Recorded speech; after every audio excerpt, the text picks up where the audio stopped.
Olá, meus amigos, olá, minhas amigas, muito boa tarde. Meu nome é Luiz Rogério Barros, presidente da 96ª Subseção OAB da Lapa, e hoje temos o tema Ideologia de Gênero. Já trago aqui, para começar os nossos trabalhos, o vice-presidente da Comissão da Diversidade Sexual e de Gênero da OAB da Lapa, Dr. Tiago Vila. Doutor Tiago já está chegando aqui em nossa sala de lives. Muito boa tarde, doutor Tiago. Tudo bem com você?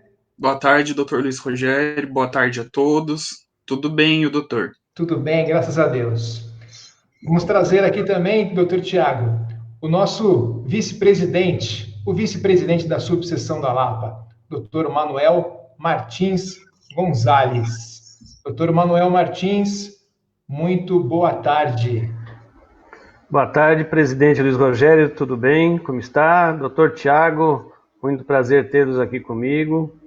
Prazer atender esse convite aqui para mais essa live da comissão de LGBT+, da nossa subseção. Prazer é nosso, doutor Martins.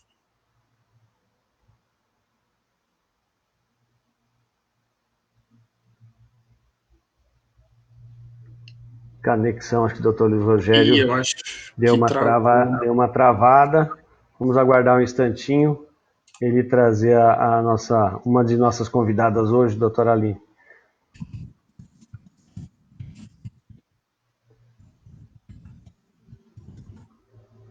Cadê o doutor Luiz?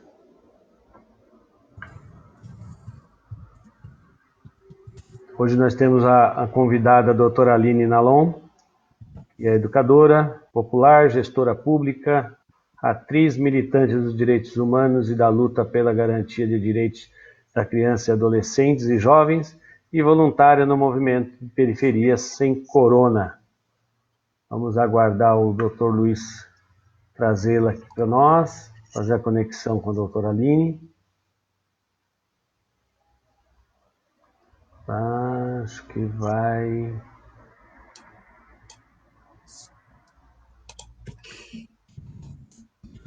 Temos também um outro convidado também que está se conectando, né, doutor Tiago? Isso, doutor Eliseu.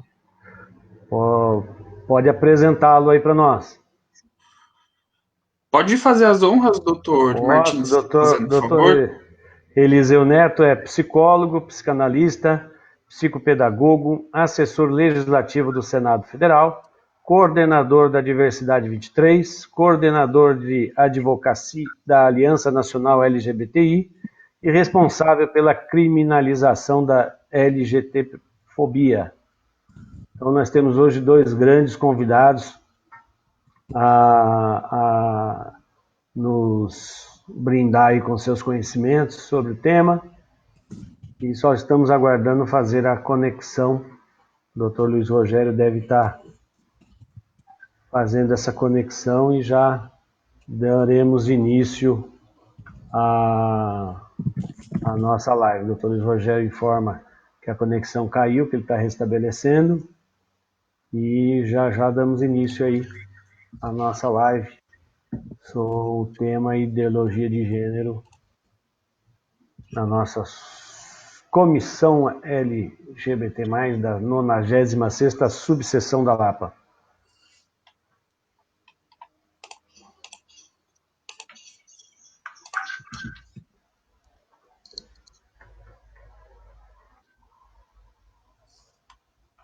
Vamos ver. O Luiz Rogério está voltando. Está muito instável hoje a internet. O nosso convidado também teve várias dificuldades aí para Conseguir acessar. E agora caiu a conexão do Dr. Luiz Rogério.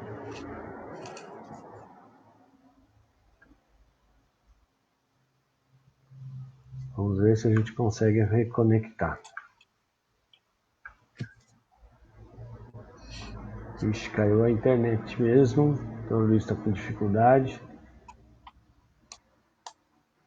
Tá aqui me mandando, aqui mandou uma mensagem aqui que a internet está instável.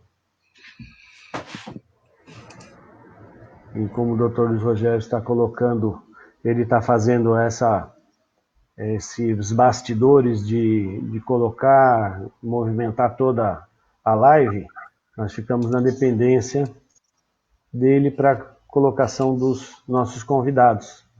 Mas eu acredito que deve ser rápido isso, não deve demorar muito, não.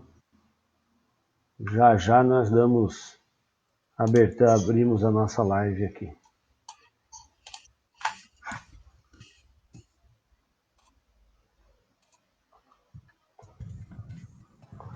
Doutor Tiago, o que nós podemos esperar, o que os nossos internautas hoje podem esperar dessa live, desses convidados? Bom, a intenção da live em si é desconstruir esse mito de ideologia de gênero, né, que foi criado. É uma coisa assim ilógica, irracional de se pensar que essas duas palavras, ideologia e gênero, possam estar juntas, né? Então, a nossa intenção com tudo que vai se debater aqui é mostrar que não existe uma ideologia de gênero, né? A ideologia é uma coisa e o gênero, nesse contexto que está utilizado no termo, não é como se prega, o que se deve entender corretamente. E a gente também pretende falar um pouco sobre as ações que estão no Supremo sobre esse tema, né? Porque envolve muito tema constitucional, liberdade de cátedra, essas coisas. Entendi.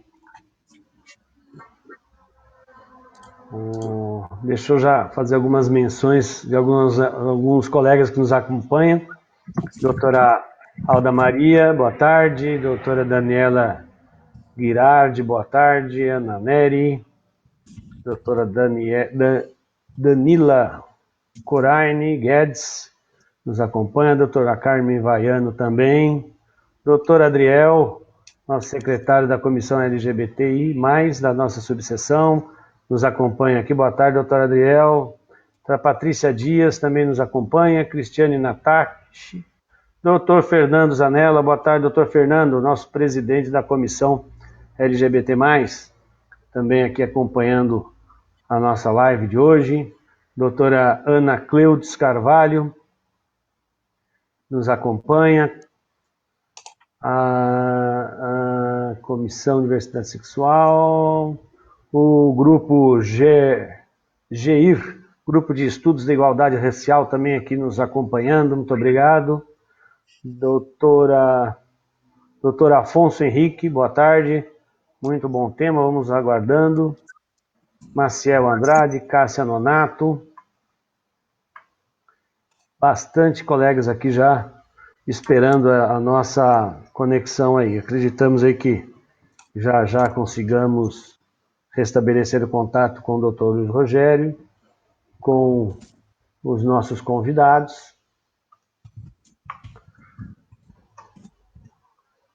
E já nós damos início. Talvez ele tenha voltado. Olá!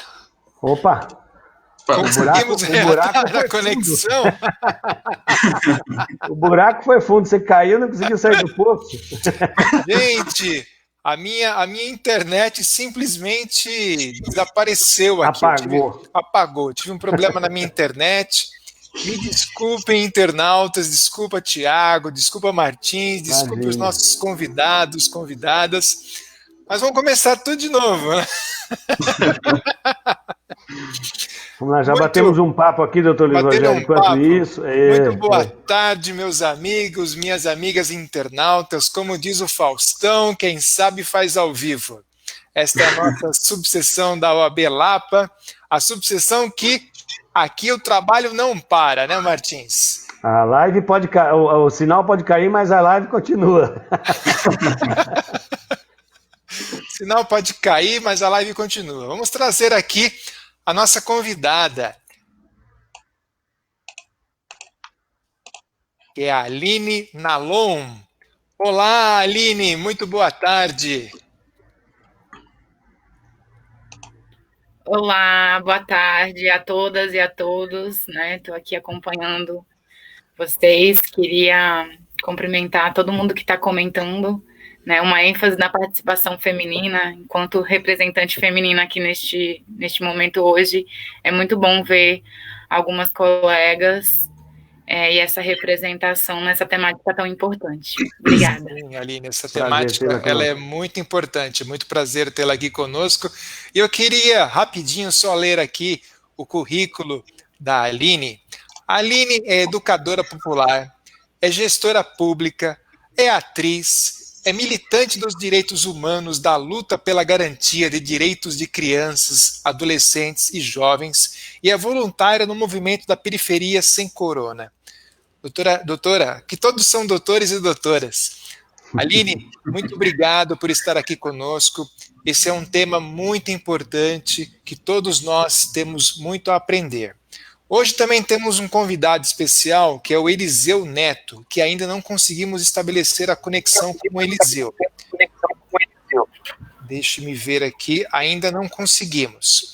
Eu vou tentar ainda estabelecer a conexão com o Eliseu, mas já vou, sem maiores delongas, já passar a palavra ao Dr. Martins, ao Dr. Tiago e à Aline, para que possamos começar essa live que já está atrasadíssima por conta de problemas de conexão. Quero cumprimentar a todos os nossos internautas que estão aqui conosco e agradecer principalmente ao Dr. Fernando Zanella, que é o presidente da nossa querida comissão, essa importante comissão de diversidade sexual e gênero da 96ª subseção da Lapa. Porque aqui, meus queridos, esta diretoria é uma diretoria que tem coragem de tratar esses assuntos importantes. Muito embora isso é verdade, muito embora esta comissão, há tempos atrás, tenha sido proibida de ser instalada aqui na nossa subseção, esta diretoria teve toda a coragem de instalar esta comissão. E enquanto nós estivermos aqui como gestores da nossa subseção, nós teremos toda a coragem de ter esta comissão instalada e de debater todos esses assuntos aqui com toda a transparência, com todo o carinho, com todo o cuidado que merece ser tratado. Porque aqui é hashtag nada de violência, não a violência e chega de preconceito. Meus queridos, fiquem à vontade, o Dr. Martins está com a palavra. Um grande abraço a todos e todas. Obrigado, doutor Luiz Rogério. Faço minha todas as suas palavras e faço uma questão de complementar. A nossa diretoria, nossa gestão faz questão de dar voz à minoria, seja ela LGBT, seja ela a minoria a questões de igualdade racial. Nós fazemos questão de dar voz a essas pessoas. Nós não temos preconceitos, nós não nos escondemos, nós estamos aqui fazendo um trabalho árduo e fazemos questão de que todos participem. Doutor Tiago, boa tarde. Doutora Aline, boa tarde. Antes de darmos início, eu gostaria apenas de colocar uma frase do pensador e filósofo Leandro Carnal, bastante pertinente à data de hoje, a nossa live. Diz ele: não há nenhuma reflexão mais importante para a dignidade humana do que a igualdade de gênero, o combate ao racismo, a misoginia, a homofobia, a violência contra as crianças. Então, como bem diz ele, não há nenhuma reflexão mais importante para a dignidade humana do que essas reflexões sobre esses temas. Doutor Tiago, tem a palavra, por favor. Vamos dar início a esse, não digo debate, mas essa chuva de conhecimento. Boa tarde, obrigado, Dr. Martins. Boa tarde a todos. Boa tarde, doutora Aline.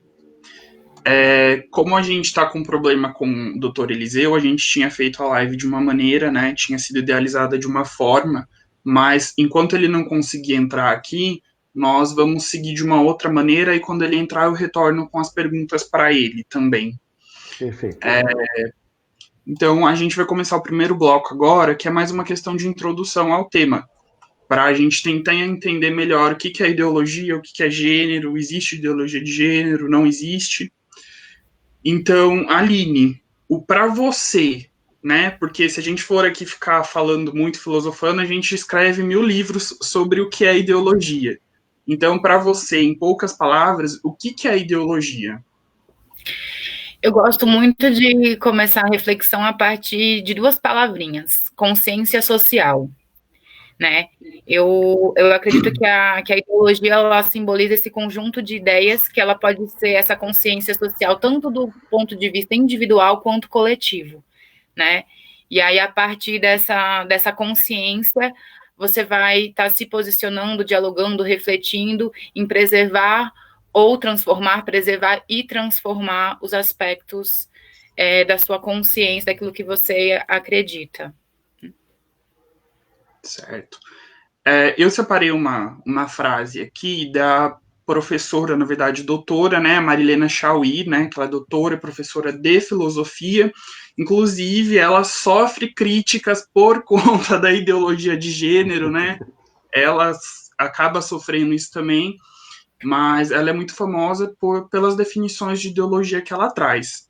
Então, abrindo aspas, ela fala que a ideologia é a lógica de dominação social e política, que cria, portanto, a unificação e identificação social de modo a ocultar a origem da sociedade, dissimular a presença da luta de classes, negar as desigualdades sociais e oferecer a imagem ilusória de Estado originado do contrato social entre homens livres e iguais. Fecha aspas.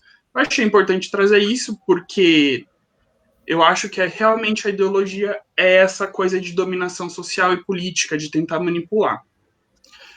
Então, aqui a gente já faz um panorama do que seria a ideologia, né?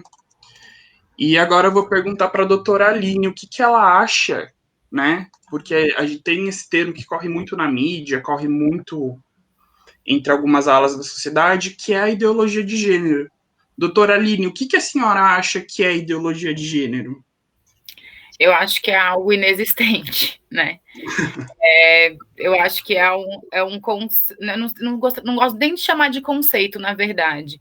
Eu acho que foi uma ideia jogada, né, na rede, digamos assim, para as pessoas subutilizarem desses termos para distorcer aspectos importantes da discussão em relação desde a garantia de direitos até os aspectos de saúde sexual.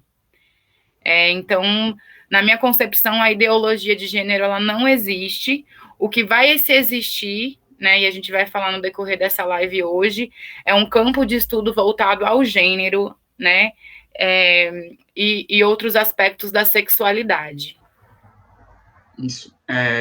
Eu acho que assim, a ideologia de gênero, ela nada mais é como que a gente pode falar numa falsa crença, né? Todo mundo que utiliza desse termo crê que realmente existe. E ela é muito utilizada para perpetuar estereótipos, né? E até mesmo fomentar uma discriminação sobre alguns grupos da sociedade, né? Muito se utiliza disso para falar que o que é a ideologia de gênero, que essas pessoas que usam esse termo imaginam que seja isso. É que a escola, ao estar ensinando sobre educação sexual, está ensinando a respeitar os gêneros, a diversidade, eles imaginam que isso vai ser colocado à força na cabeça da criança, na cabeça do adolescente, que você quer que aquela criança seja um homossexual, um transexual, qualquer coisa do tipo. É isso que eles imaginam quem acha que a ideologia de gênero realmente existe. E lembrando que essa expressão, ela não foi nem criada aqui no Brasil, ela veio de fora, da Argentina, se eu não me engano, foi criado lá na Argentina por um estudioso de lá. Dando seguimento. Doutora Aline, ideologia e gênero são palavras que podem ser utilizadas conjuntamente? Eu não acredito nisso. Eu acredito, assim, que há uma diferença, né, muito distoante entre as duas, né? Porque, como a gente trabalhou agora há pouco, o conceito de ideologia, ele vem desse pensamento filosófico, dessa construção social, né, da questão das lutas, da dominação, e quando você fala sobre gênero, você está falando sobre um outro aspecto, né? Eu até trouxe também aqui um conceito um conceito que você vai encontrar no dicionário mesmo, mais simples, né? Eu acabo falando dessa forma mais simplória, porque vem da educação popular, né? Eu gosto de ser didática, né? Que o gênero a gente vai entender como um conjunto de seres e objetos que possuem a mesma origem ou que se acham ligados pela similitude de uma ou mais particularidades. Então, você vai estar falando de perspectivas aí que são individuais, né? Que aí vão compor o campo de estudos da sexualidade. Então, você está falando de individualidade. Então, quando você coloca ideologia de gênero, é como se você quisesse juntar tudo numa única caixinha. E isso nunca vai acontecer, porque nós somos seres individuais, diferentes, tanto fisicamente como biologicamente, uma série de outros conjuntos que nos constroem. Então, não dá para você associar essas duas palavras, esse conceito. Enfim, você pode até ter quem acredite, mas, assim, em termos de estudos e do que a gente está falando, do real, do palpável, do concreto, do que você vai ter referências literárias, inclusive, não vai ter essa abordagem. Certo. Agora, a minha opinião é que concordo totalmente, eu também acho que são duas palavras que não tem nada a ver. Eu acho que eu já falei um pouco disso na pergunta anterior, mas o gênero, né, como ele é usado nessa expressão ideologia de gênero, dá-se a entender que é essa manipulação que existe, e ele é usado erroneamente, né, até porque o que se faz, né, é uma discussão sobre sexualidade, sobre respeito à diversidade, né, até porque, assim, a gente acabando ou não, na escola você vai discutir diversidade, né? Nós temos vários países no mundo, então não é só a nossa cultura, nós temos várias culturas. Então, o gênero, não é só gênero, é um estudo da diversidade em si. Então, eu também entendo que não devem ser utilizadas essas duas palavras juntas e é repugnante essa expressão, na verdade, né? E aí, eu acho que a gente já falou um pouco disso, né, que seria a questão de se você acha que o estudo do gênero, da diversidade, da sexualidade em si, estudar esses conceitos, até mesmo a sexualidade em si, se você acha que está apresentando esse tipo de estudo na escola, né, ao fazer os alunos estudar isso, você acha que a intenção disso é dominar esses alunos, manipular esses alunos, converter esses alunos, desconstruir a sexualidade deles? Eu vou começar falando a mesma coisa que eu falo quando eu estou dando algumas oficinas, né? A gente chama de oficinas, aulas, para quem não domina a área da educação popular, com diversos públicos. Quando a gente fala sobre sexualidade, a gente não está falando sobre relações sexuais exclusivamente, sobre o ato sexual, né? Então, a primeira coisa a se desconstruir do estudo de sexualidade é isso. E aí, falando de um conjunto de aspectos que vão envolver a individualidade, o corpo biológico, que vão ver as diferentes faixas etárias, desde a gestação. Ixi, a conexão da professora Aline caiu. Doutor Tiago, deixa eu fazer uma pergunta ao colega. Uma das coisas que mais atrapalha, eu acho que o nosso trabalho, a divulgação e a conscientização da questão LGBT e mais, é justamente isso que a professora Aline colocou. Toda vez que se fala em LGBT, em LGBTI, se faz esse link de relações sexuais, né?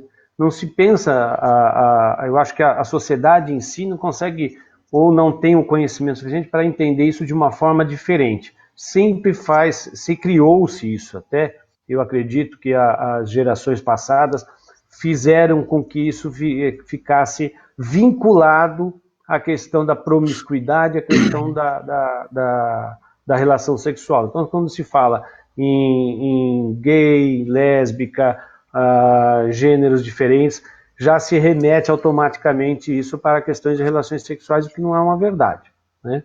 Como o doutor enxerga isso, por favor? Doutor Martins, eu vou fazer uma comparação aqui, talvez eu não esteja totalmente correto, mas é uma brincadeira que a gente faz nas ciências humanas, né, que para o Freud tudo é sexo, né, tudo é falo, enfim. E eu acho que muito disso do que se fala do Freud a gente poderia aplicar nessa situação, porque a sociedade em si não é nem preconceito você colocar os homossexuais como algo promíscuo, porque não foram só com os homossexuais que tem essa relação de preconceito. Se o doutor for ver a sexualidade, né, a prática sexual em si, ela há muito tempo assim, é algo que é tratado como tabu.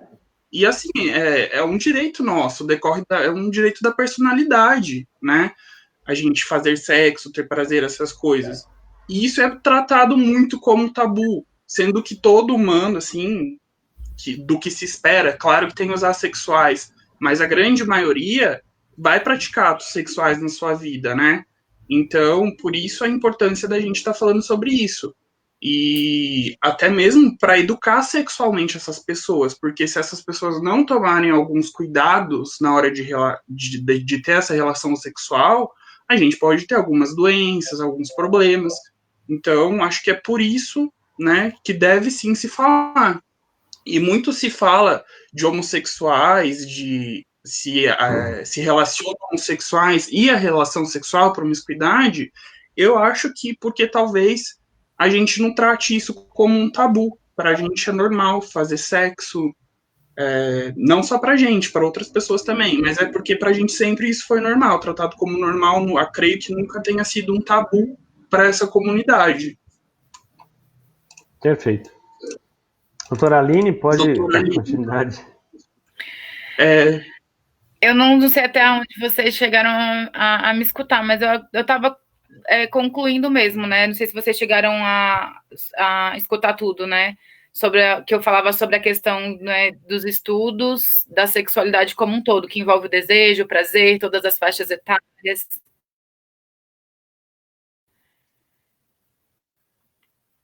Oi? Parou nessa parte aí dos estudos sexuais. Vocês me escutam? Tô escutando. Eu vou retomar mais um pouquinho, porque tinha sumido de novo a tela como caiu da última vez. Aí eu já falei, será que vai cair novamente?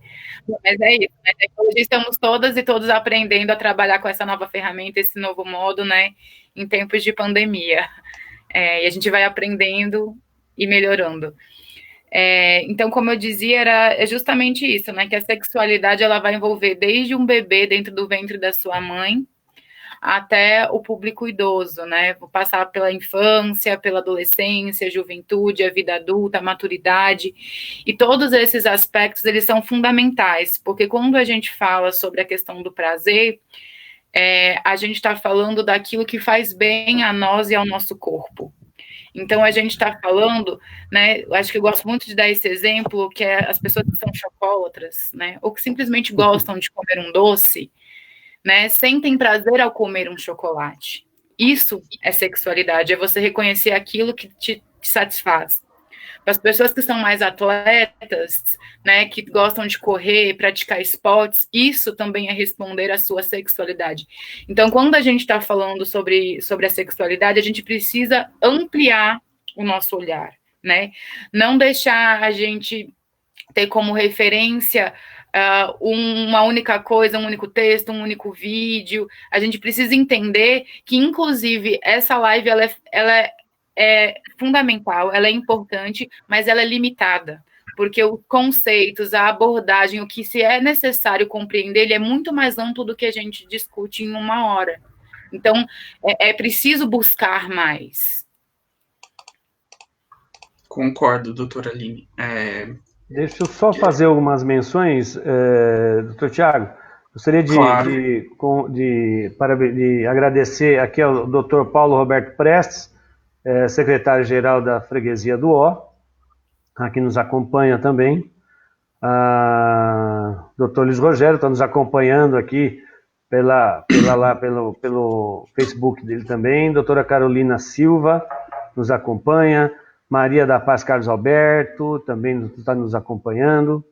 E a doutora Fabiana Andrade, obrigado pela audiência. Como diz a doutora Fabiana, que a luta por igualdade deve ser constante. Doutor Tiago? Doutora Aline, a pergunta era para o Eliseu, né? Mas como pelo visto não está dando certo dele entrar, vamos continuar só nós. O que você acha que é ensinar? O que você acha que é educar? Tem diferença entre ensinar e educar? Eu vejo que são coisas complementares. Quando a gente fala em ensinar, a gente está falando justamente sobre esse aspecto de instruir, né, de ter um método, de ter um conhecimento específico, né? Na escola a gente tem lá o ensino de português, matemática, história, geografia, biologia. Então eu vou usar metodologias desse conhecimento específico ser aplicado para o meu público, para os meus alunos.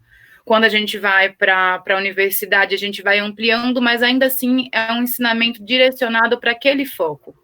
A educação, ela é algo maior, né? Porque ela está falando de um aspecto de oferecer o necessário para que a pessoa possa se desenvolver.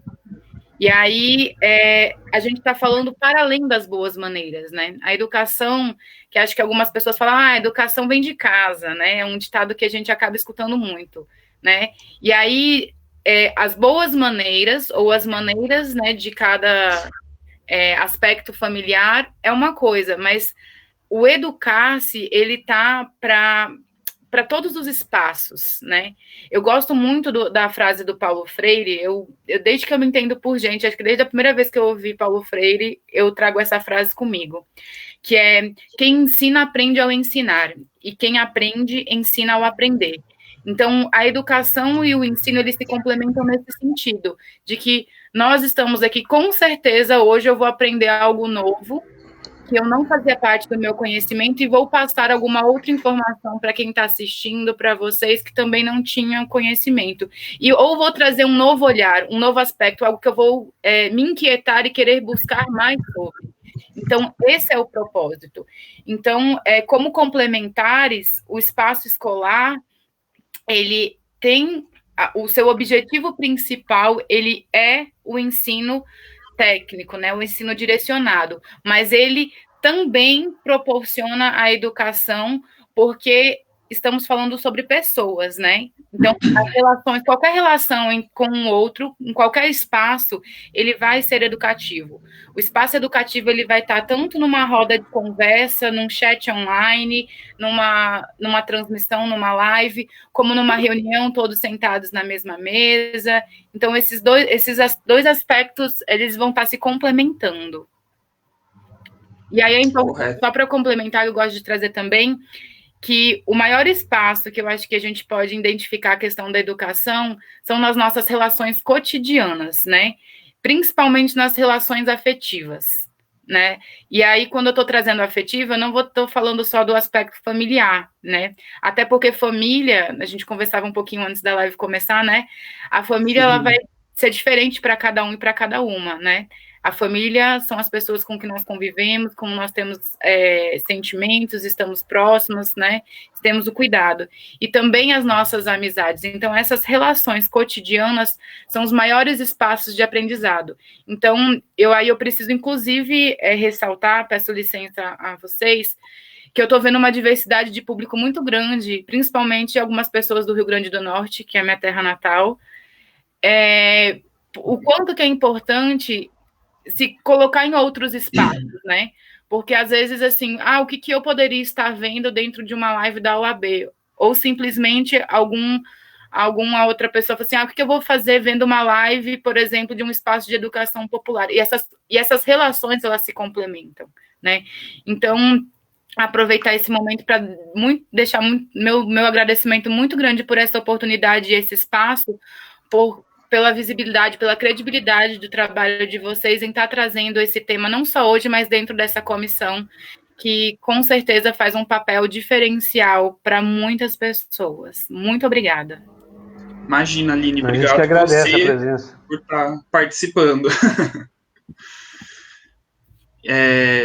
Além disso, além da presença, você também está contribuindo para levar esse conhecimento para mais pessoas, né? A gente não sabe quem tanto a gente está alcançando, mas com certeza a gente está levando isso para várias outras pessoas também, né? Muito obrigado novamente, Aline. E, Aline, a gente estava falando sobre a questão da educação sexual, educação de gênero, de diversidade sexual, enfim. Aline, qual que você acha que é a importância de se discutir isso na escola? Eu vou partir de alguns pontos. Primeiro, eu vou ser repetitiva porque eu vejo muita necessidade de repetir algumas questões para a gente desmistificar esse conceito de ideologia de gênero que não existe. Então, vamos repetir para todo mundo compreender. Fica à vontade. Quando a gente fala de educação sexual, gênero e respeito à diversidade, a gente está falando de aspectos da sexualidade, de aspectos do ser humano e de saúde também. É como se cada uma desses aspectos, eles fossem uma caixinha diferente. Eles não estão dentro da mesma caixinha. São várias caixinhas, que abrange mais uma série de outros aspectos de reflexões, conceitos, né, como eu havia mencionado anteriormente.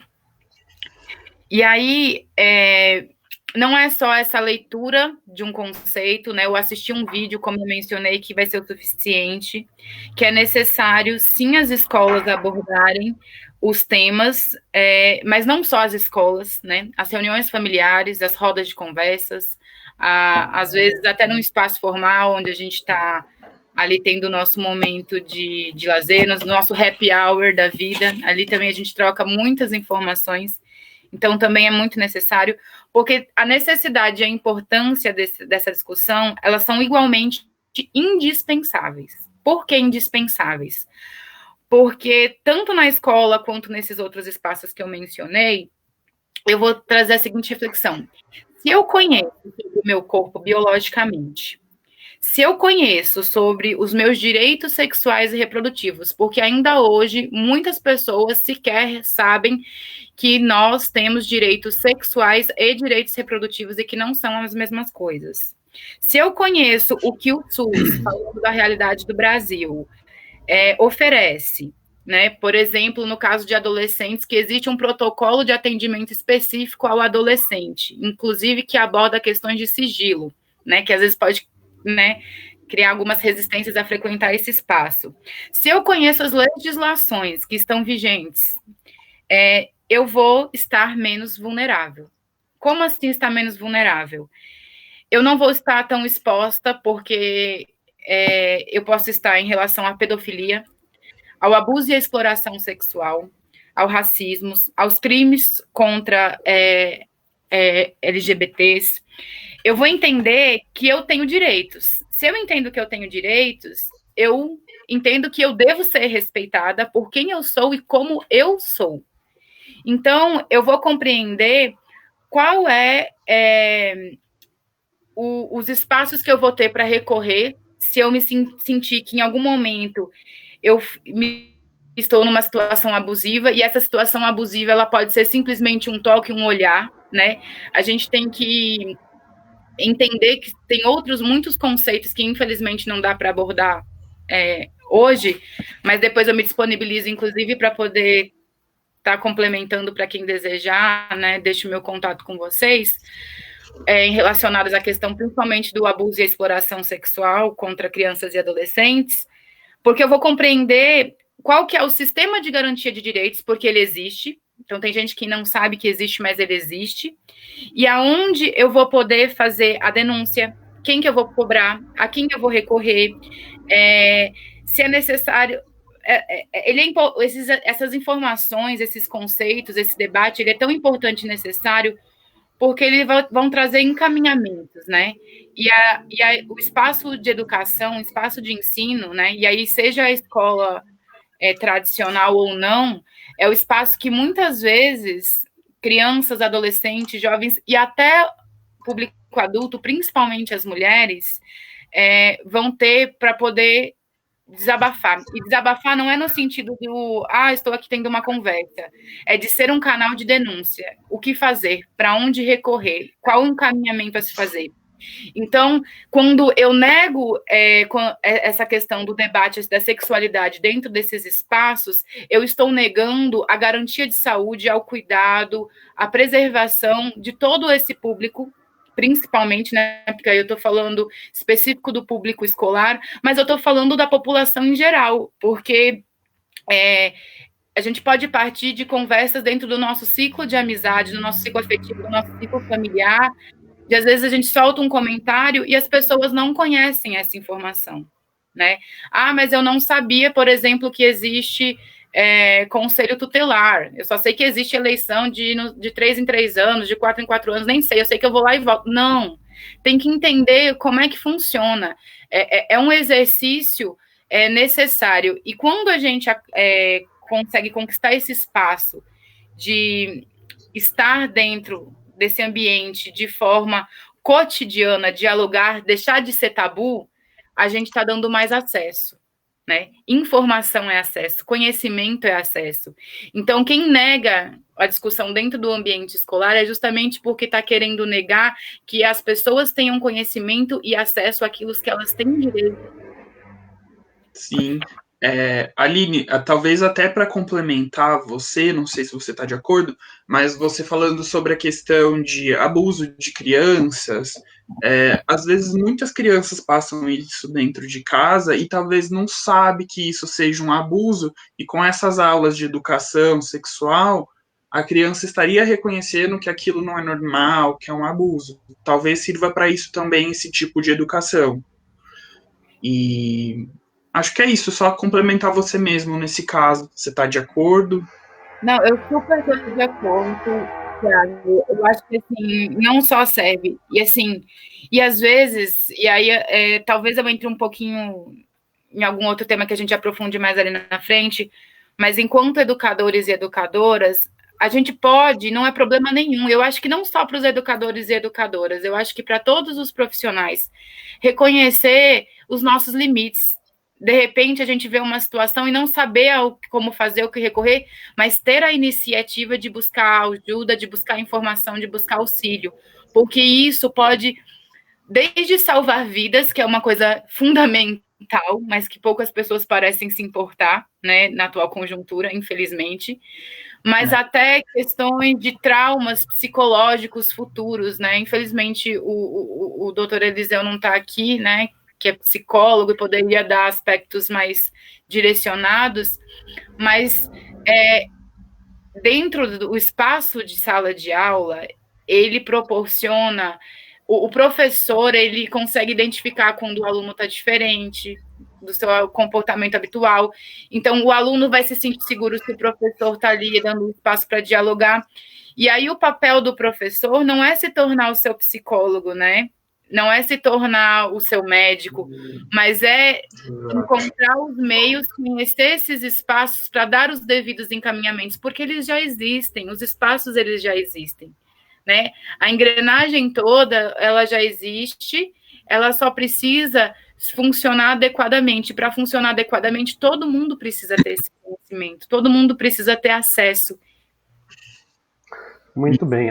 Até eu gostaria de complementar, até porque toda forma de violência na infância, seja ela sexual ou não, seja ela psicológica ou não, vai refletir isso futuramente na idade adulta dessas crianças, né? Já há estudos que já apontam que crianças que sofrem qualquer tipo de violência na infância tendem a ser violentas na idade adulta também. Então a gente também tem que se preocupar com essa atitude na infância.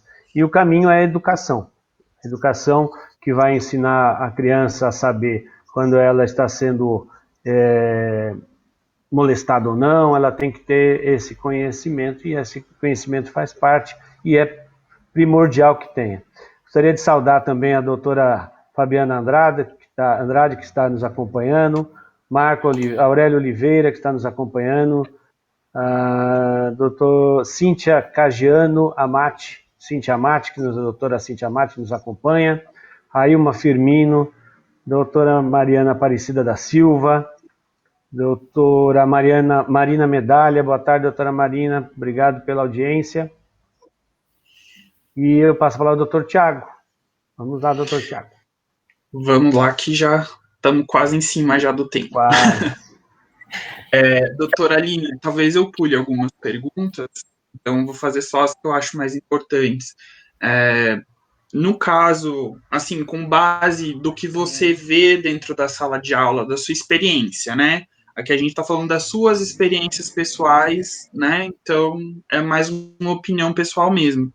Você acha que as pessoas, elas já nascem preconceituosas ou elas aprendem a serem, né?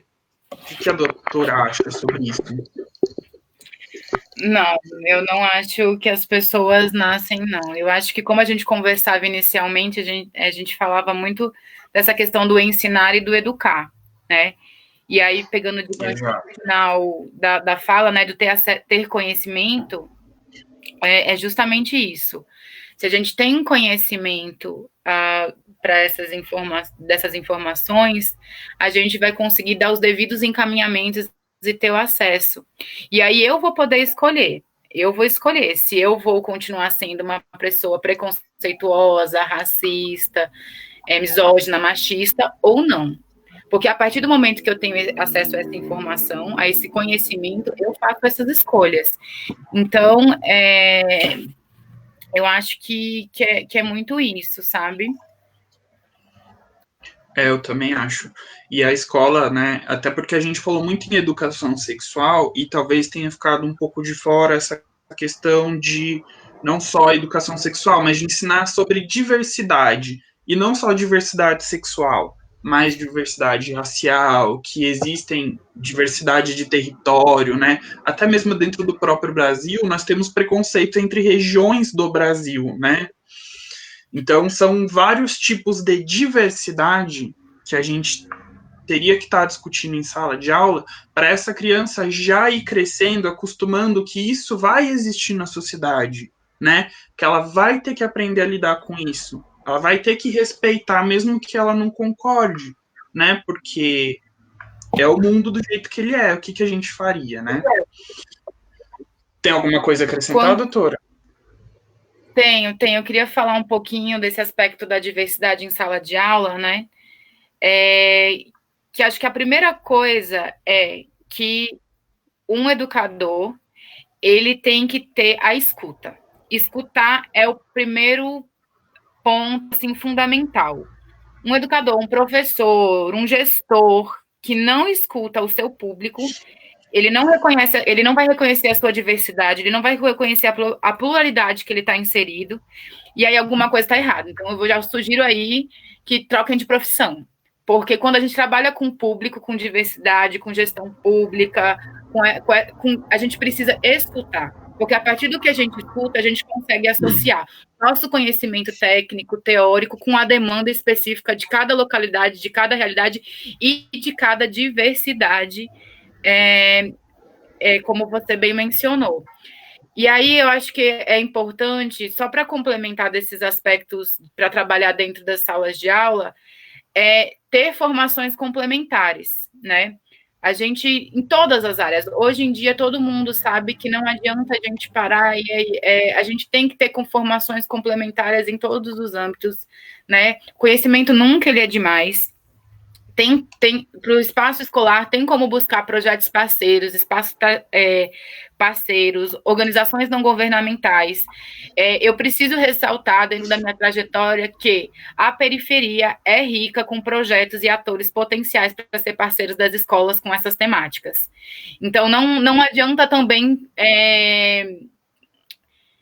se esconder, né? Não vou buscar um dialeto politicamente correto, porque a verdade é isso. Não adianta se esconder atrás dos argumentos de recursos financeiros, porque tem como se fazer essas parcerias e ampliar esses espaços para que se tenha um diálogo e acolhimento diante daquilo que se foi escutado, né?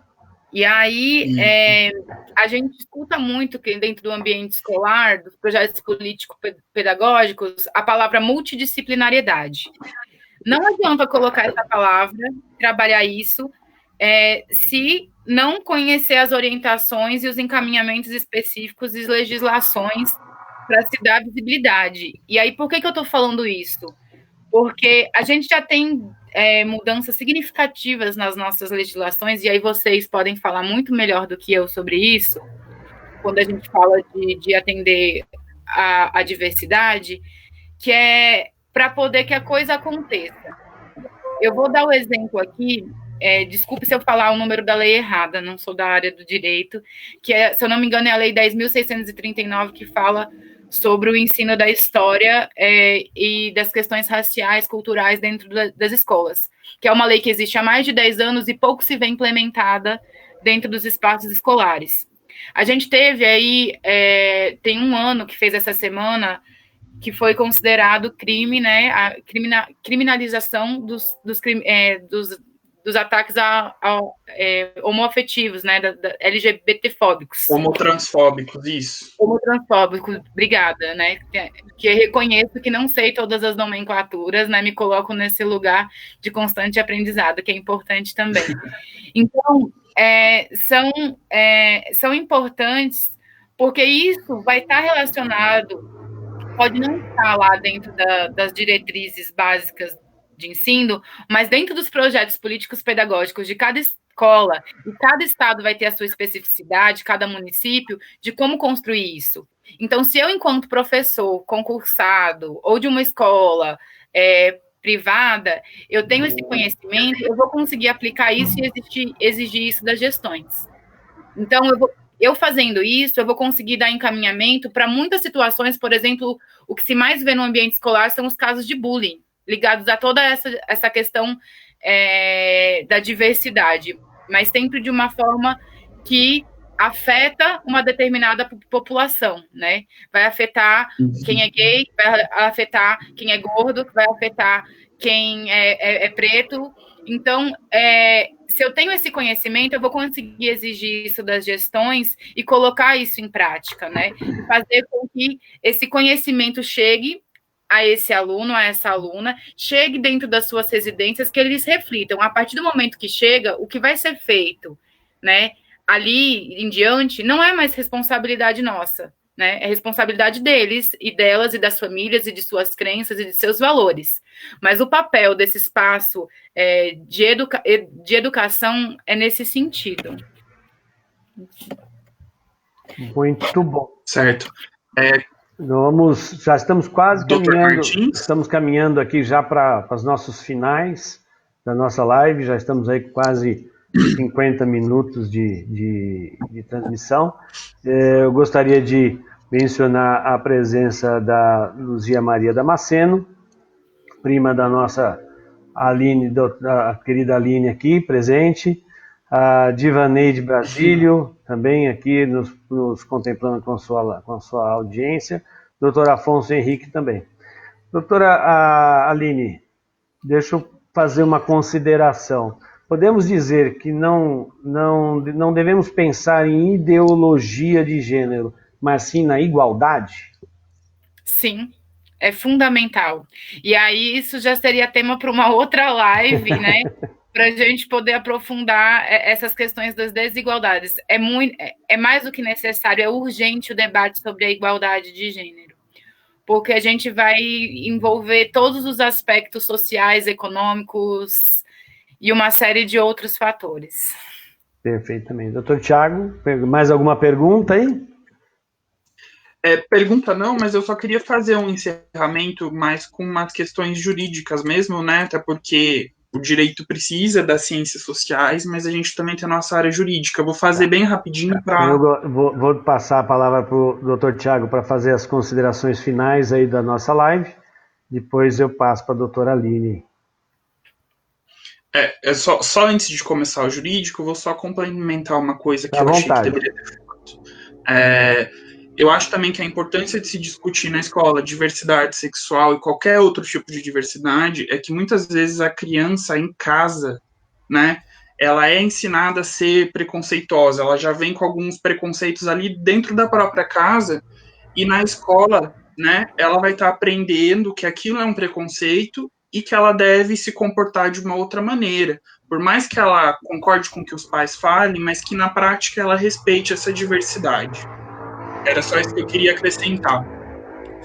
Agora, sobre a parte jurídica, o que a gente está vendo são muitas leis municipais, tá? Municipais, que estão proibindo essa discussão de ideologia de gênero, né? Já começa por aí que não se discute de ideologia de gênero. Se discute educação sexual, educação para a diversidade. Não é ideologia de gênero. E proíbe que se discuta isso dentro da sala de aula nos municípios, né? E isso está batendo no Supremo. Já temos várias ações. E o que o Supremo está fazendo é declarar que essas leis são inconstitucionais, tanto material quanto formalmente, né? São inconstitucionais formalmente, por quê? Porque estados e municípios não podem legislar sobre as bases da educação nacional. Só quem pode legislar sobre bases de educação nacional é a União, ou seja, o Congresso Nacional. Então, Câmara de Deputados e de Vereadores não pode, né? Então, já tem essa primeira inconstitucionalidade. E na inconstitucionalidade material, o Supremo está batendo muito em cima da liberdade de cátedra que a Constituição dá aos professores, né? E eles também falam que proibir isso, né, proibir a discussão desses assuntos, contribui para as discriminações, né?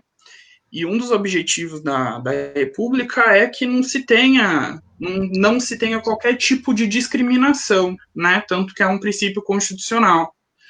E aí também, outro ponto que o Supremo bate em cima é que negar esse tipo de discussão não obedece aos princípios de liberdade de aprender, de ensinar, de pesquisar e divulgar o pensamento, a arte e o saber, né? Isso está tudo na Constituição. E também não obedece ao pluralismo de ideias e concepções pedagógicas, que também está previsto na Constituição. Acho que tudo isso, mais a liberdade de cátedra, né? Então, os professores têm a liberdade do que eles vão ensinar. E, além disso, né, obviamente, é totalmente inconstitucional por conta da liberdade de expressão, né? E quando a gente fala da liberdade de expressão, a gente tem que entender que ela não é livre, né? Os excessos são punidos, é claro, mas a gente tem a liberdade de estar discutindo isso, até porque são assuntos que são todo dia discutidos perante a sociedade e por que não poderiam ser dentro da sala de aula, né? Bom, então acho que na questão jurídica é isso. Vou encerrar então aqui a parte minha, passar para o Dr. Martins. Obrigado, doutor Tiago. Bastante esclarecedor, e a gente tem que informar também bastante sobre a questão jurídica hoje. Hoje cada prefeito, cada governador, cada um quer trazer educação para a sua compreensão do que é correto, do que é certo. E a gente tem que pôr cada um nas suas condições aí, e olha, a coisa não funciona assim. Não é o que eu quero, o que eu penso que é correto, que tem que valer para todo mundo. Então, é bom esses julgados do STF nesse sentido. Professor Aline, por favor, suas considerações finais na nossa live de hoje. Pena o o outro convidado não pôde conseguir entrar, e eu deixo aqui os nossos respeitos, já nossos agradecimentos